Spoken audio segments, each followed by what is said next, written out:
Hello, I'm Officer Diana Cooley with the Aurora Police Department. On April 21st, 2015, the Aurora Police Department hosted a traffic safety event to kick off its Slow and Serious traffic safety campaign at Cherokee Trail High School. The Aurora Police Department teamed up with its community partners to emphasize the importance of safe driving. Across the metro area, serious motor vehicle crashes are interrupting and ending lives too soon. But many of these accidents are preventable because they are caused by either driving while impaired, from alcohol or drugs, or by being distracted while driving. Several agencies and organizations joined the Aurora Police Department in sharing this important message with our community, helping to make our highways and roadways safer for everyone. So basically, we are here for one reason and one reason only, and that's to save lives. We are here to talk about an issue that impacts every person in our community, regardless of economics, education, religious, or ethnic culture. And in fact, we all used our city roads today to get here for this special event. We are here to promote the importance of keeping our roads safe and through safe driving. Good morning, I'm Nick Metz, and I'm the Chief of the Aurora Police Department. And I want to thank not only the students of Cherokee Trails High School for having this very important event, but also the representatives from various public safety organizations and special interest groups who are committed to saving lives. I also want to thank members of the media who are also part of our community in helping to be that voice that disseminates this important information throughout our metropolitan region. Throughout the entire year of 2014, there were 19 deaths as a result of vehicle-related incidents just in Aurora. Again, that's just in Aurora. In just the first 4 months of 2015, there have already been 15 vehicle-related deaths. So basically, if we continue on the trend that we're going now, we could triple those numbers that we recorded in 2014. And that's something we definitely don't want to see. We invited our regional public safety partners because of the rash of fatalities is not just limited to the city of Aurora.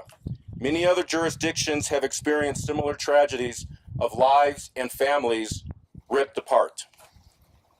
We'd especially like to thank CDOT and the National Highway Traffic and Safety Administration for their cooperative work with us and funding for traffic initiatives. The causes of the collisions that we've been seeing have been pretty much all over the board. We've seen inattention to driving, distraction, driving under the influence of alcohol or marijuana, excessive speed, sleep deprivation, and frankly, just plain stupidity. The Aurora Police Department has begun a multifaceted approach to address unsafe driving. I've made it clear to my officers that we will not tolerate driving that endangers the general public. Enforcement, warnings, public education are just some of the strategies the APD will employ to protect the people of Aurora. April has been deemed as Distracted Driving Awareness Month. Our officers have been working very hard in enforcing distracted driving. And in fact, just in the last week, we've contacted 502 drivers. Of those 502 drivers, 284 were deemed to have been driving while distracted. That's using their, texting, putting on their makeup, reaching for things in their car, those type of things. Some were warned and some were cited. Now let me ask you this. How many of you here have heard of the movie Fast and Furious? Did you see it? No. Did you like it? No. All right, very cool. Obviously, it's a movie about high risk and high speed driving. Now, as we approach prom season, graduation, and summer, and if you think about it, those are the months when we start to see a real uptick in traffic fatalities. It's really important that we remind our young drivers, and for that matter, all drivers, to think about their actions. And instead of driving fast and furious, we want you to drive slow and serious. Slow and serious is going to become the motto of the APD as we work towards protecting lives on our streets. Thank you, Chief. My name is Tony Spurlock. I'm the Sheriff of Douglas County. On behalf of all the sheriffs of the state of Colorado, I want to thank you for being here and listening to us, sharing this message, and I want to also thank the press for helping us get this message out. What I want to talk about just briefly is street racing. This is one of the most serious things that young people tend to find themselves in, and young adults, because it is fun. You saw the movie, as the chief said. It's kind of exciting. Very, very dangerous. And one of the things that we're focusing on, as you can see, the relationship of all the law enforcement agencies in the metro area. We've come together, and we're serious about this. We're serious about saving your life, and we're serious about making sure that folks that are going to be out there driving, specifically street racing, is that we're going to address it very seriously. Just this last week, we had a whole bunch of young people gathering together, street racing. This campaign is very, very important. Slow and Serious is a traffic campaign that we are serious about, and that we're going to make sure that we continue to do that. I ask you, when you get in your car, think about yourself, your family, and your friends, and drive slow and drive serious. We need your help, and that's why I'm here, is to ask all of you to help us and try to get a resolution to what seems to be an ever-growing problem. It's almost epidemic when you think about the number of hit-and-run crashes that we cover every single month. How many people run into somebody else and then take off?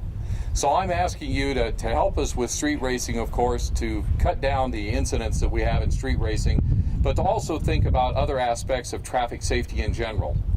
Remember, if you're involved in a crash, please stay on scene, call the police. We'll let you know if it's okay to exchange information and leave. It will certainly help everybody that's involved and make the entire metro area a safer place to be. Help us to cut down on these types of crime, and also to make it a safer place for you and I and everybody else.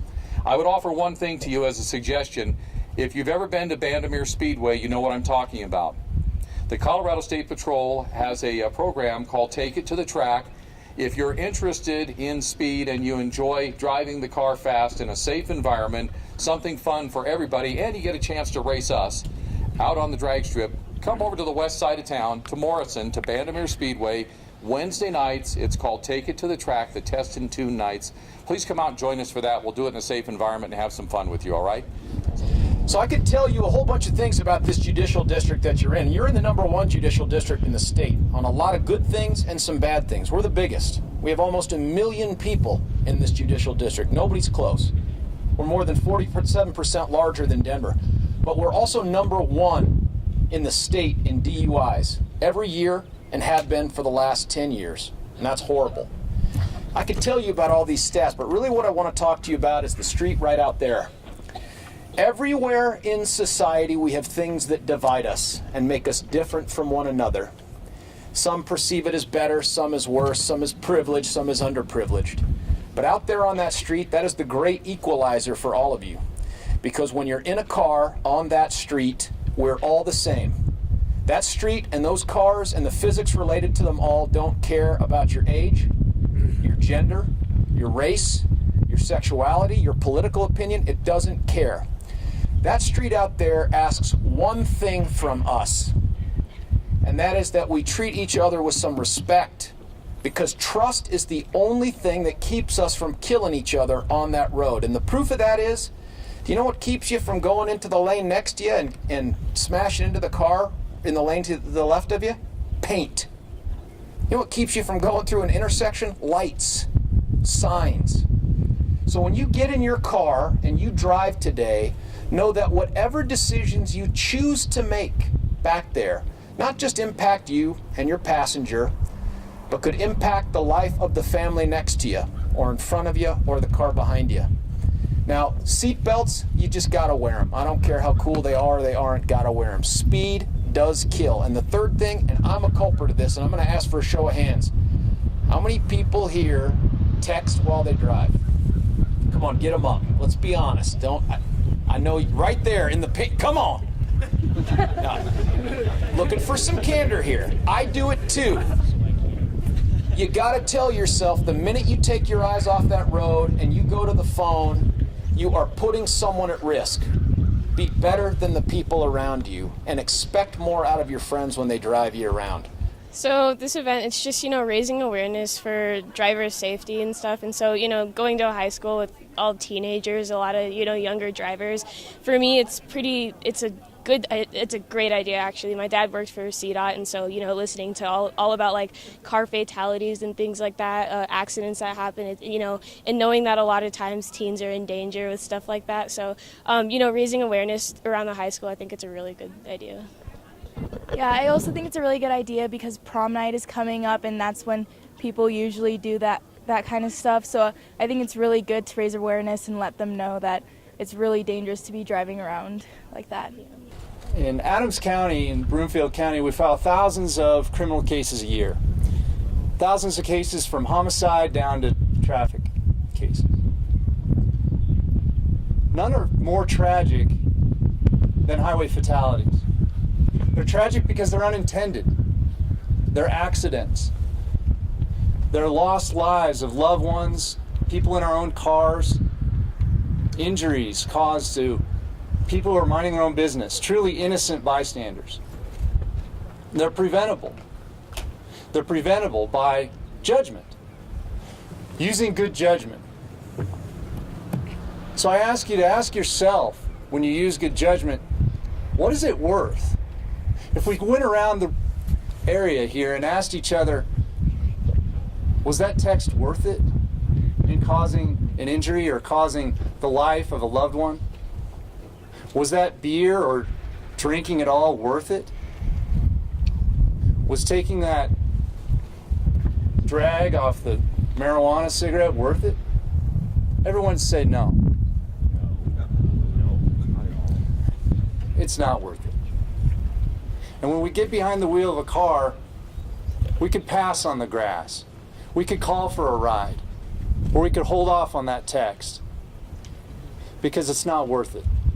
In the end, we owe it to each other and our communities to recognize the dangers associated with distracted driving and impaired driving. It's amazing. I shudder to think how many hundreds of thousands of accidents and collisions that these men and women behind me have investigated, and the thousands of lives that have been affected by our collisions that happen every day out on our roads. We are committed to traffic safety and making sure that our communities are safe. We do that by issuing citations, which I know none of us here would love to get one, but our officers enjoy issuing because we know that that relates to traffic safety. It makes people think. Today we go to coffee houses and everybody is willing to pay it forward and say, please let me buy you your cup of coffee. They're willing to hold the door open for other people as they walk into these establishments. But yet, when you go out there on the road, people aren't willing to let you in when you put your turn signal on. They aren't willing to pay attention to what's going on around them. And unfortunately, the consequences are we have lives that are shattered on a regular basis in our communities. That is what we got to stop. That's what we have to prevent. We have to pay attention. And I know we have a group of students here, and this message is not just for you here. But we've got a lot of folks out there that are affected by people making mistakes out on our roads.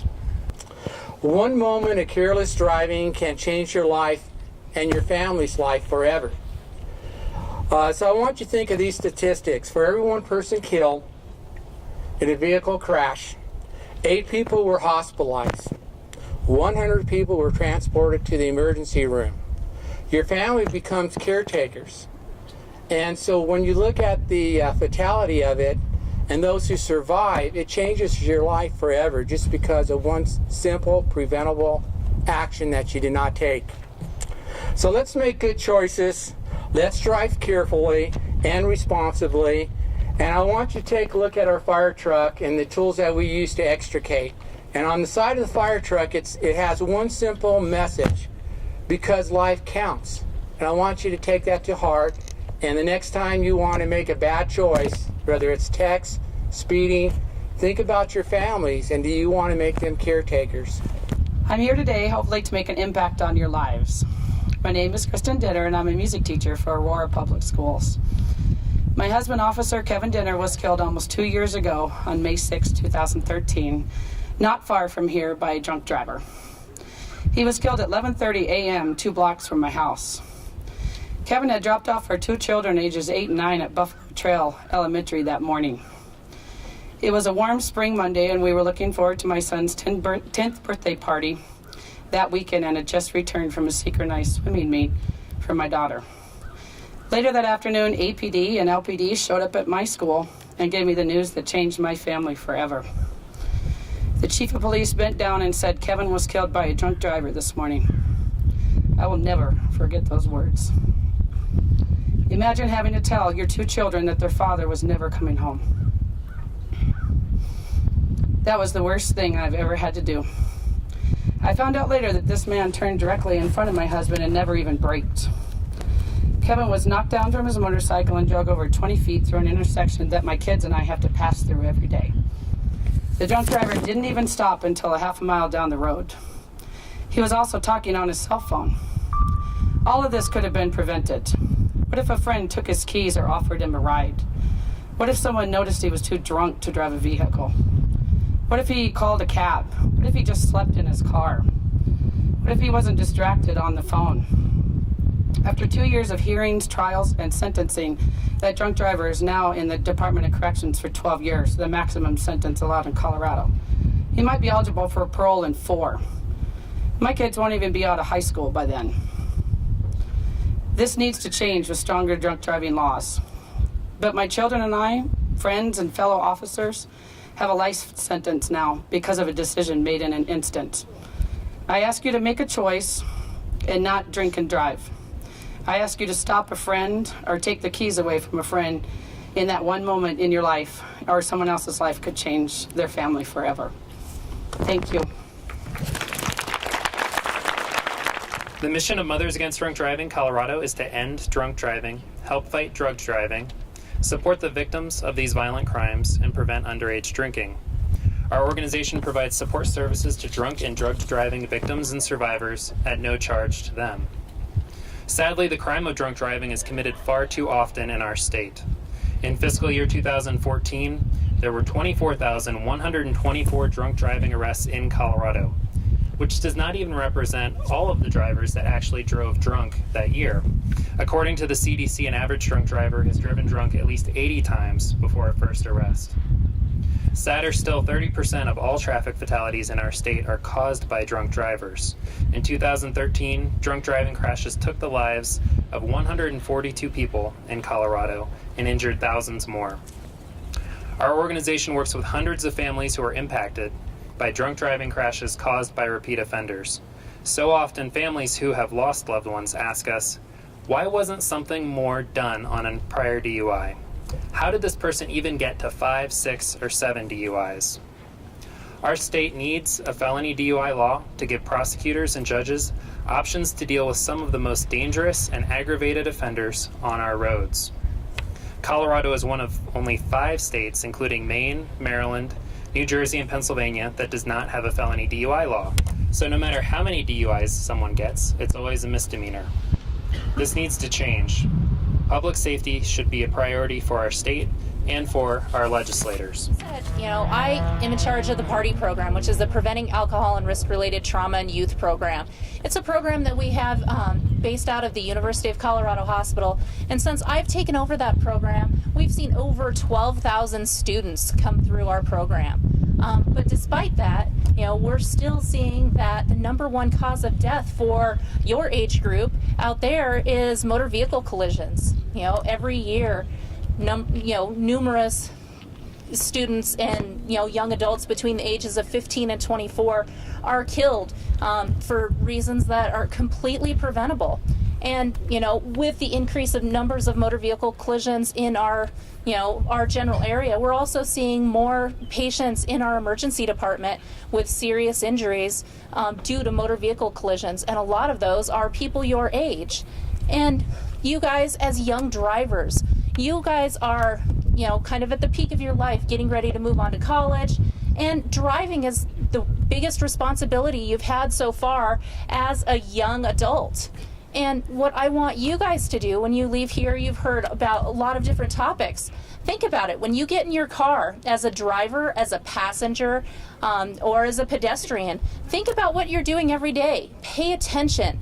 Make sure that you're not text messaging. If you're in the car with somebody who has been drinking and driving, is drugged and driving, is texting and driving, stand up for yourself. Be an advocate for yourself and everybody else in the car and the pedestrians on the road.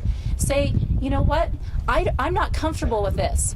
Either, convince them to pull over to the side of the road or not even get in the car with them. Call your parents, call a trusted adult, and make sure that, you don't put yourself and other people in that bad position where, somebody is going to die or get injured because of a motor vehicle collision. Number one reason why people are dying on our highway, the number one reason they are not buckled up. In FY13, 55% of the individuals on our highway were not buckled up at the time of fatal crashes. So how do we address this particular problem? Well, you have to have a strict seatbelt law. You have to have a law that will allow officers to stop a vehicle for people that are not buckled up.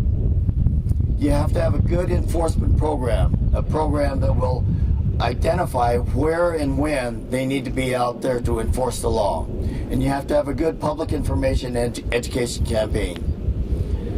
Well, you might say, Colorado doesn't have a strong a seatbelt law. Well, it doesn't preclude Aurora, Lakewood, Denver, or any other municipalities from enacting a city ordinance for a strong seatbelt law. So as you're looking at your program to identify ways to reduce fatalities in the state of Colorado as well as the city of Aurora, take a strong look at your occupant protection program and see if those components are missing so that we can all reach towards zero death. And again, thank you very much, and please buckle up.